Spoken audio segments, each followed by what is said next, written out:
আসসালামু আলাইকুম। গণতন্ত্রের মূল লক্ষ্যই হচ্ছে জনগণের মতামত এবং স্বাধীনতাকে প্রাধান্য দেওয়া, আর সেটাই কিন্তু হয়েছে ত্রয়োদশ জাতীয় সংসদ নির্বাচনের মধ্যে। গতকাল 12ই ফেব্রুয়ারি 2026 বাংলাদেশের সবচেয়ে আলোচিত নির্বাচন সেটি হয়ে গেছে, এবং সেখানে সব দেশের মানুষে সুষ্ঠুভাবে ভোট দিতে পেরেছেন এবং সকলেই গিয়েছেন এমনটা নয়, কিছু তো আছে বাকি যায় নাই। বিশেষ করে এর মূল কারণ হচ্ছে বাংলাদেশে প্রধান দুটি দল ছিল, তার মধ্যে একটি বিএনপি, একটি আওয়ামী লীগ। তারাই কিন্তু বিগত সাল পর্যন্ত বাংলাদেশকে শাসন করে আসছিল।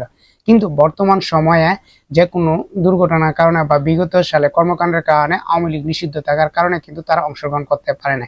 এর মানে এই নয় যে মানুষ ভোট দিতে যায় না বা কারো পছন্দের প্রার্থী ছিল না। সেখানে কিছু পার্সেন্টই যায় নাই, তার পরেও কিন্তু মানুষ গিয়েছে। বিশেষ করে আওয়ামী লীগের বিভিন্ন কেন্দ্রে, যেখানে বিভিন্ন সময় আওয়ামী লীগ ছাড়া কোনো প্রতিদ্বন্দ্বিতা ছিল না, সেখানেও কিন্তু এইবারে ভোট প্রয়োগ করা হয়েছে বা ভোট প্রদান করেছে সাধারণ জনগণ, এবং তাদের পছন্দের প্রার্থীকে কিন্তু ভোট প্রদান করা হয়েছে।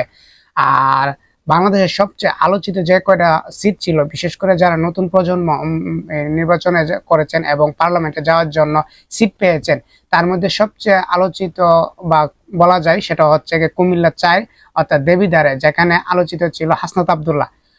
আর সেই এলাকার সিট বা সেই এলাকার জনগণ তাদের মত প্রকাশের মাধ্যমে প্রমাণ করেছে নতুন কাউকে বেছে নিয়ে তারা হচ্ছে বা হাসনাত আব্দুল্লাহকে ভোট দিয়েছে, এবং তারা তাদের পছন্দের প্রার্থীকে ভোট দিয়ে বিজয়যুক্ত করে। তারাও যেরকম খুশি, হাসনাত আব্দুল্লাহ খুশি।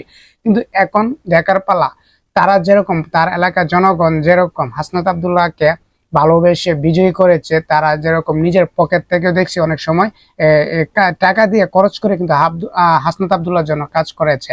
এখন হাসনাত আব্দুল্লাহর কাজ হচ্ছে তার যে 5 বছর সেইটা প্রয়োগ করে জনগণের জন্য কি করতে পারে, তার এলাকা বা মানুষের ভালোবাসার প্রতিদান সে কিভাবে দেয়।